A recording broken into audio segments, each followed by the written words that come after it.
so much for joining me once again. I appreciate it. Oh my gosh, thanks for having me. Of course. From airlines to car rentals to hotels, how can we work the loyalty programs to our benefit?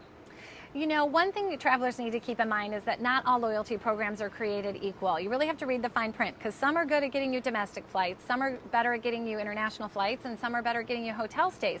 So shop around for the loyalty program that best aligns with what you want to get out of it as a traveler.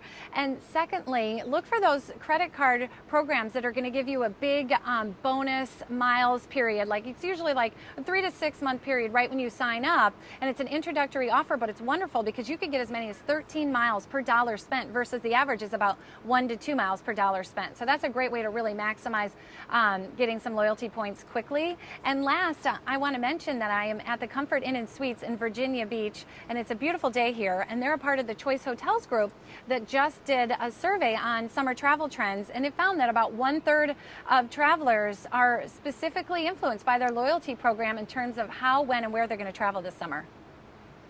And with almost 90% of Americans traveling this summer, what are some of the new travel trends?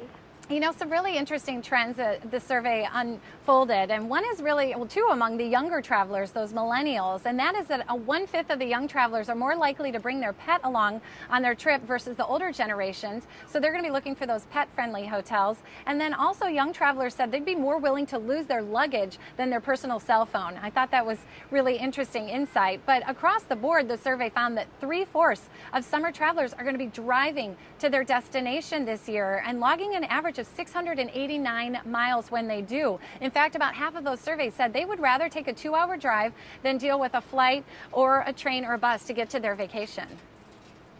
And what are some other things travelers should be on the lookout for when booking their trips? One thing is people need to keep in mind we're not necessarily going to see lower prices this summer. If anything, we might see higher because airfares have gone up.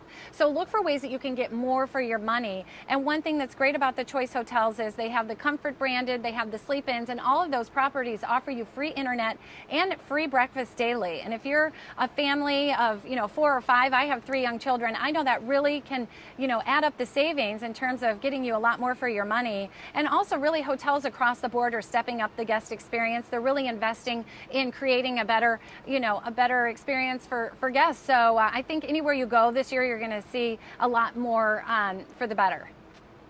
And what are some of the most and least popular summer destinations you're seeing?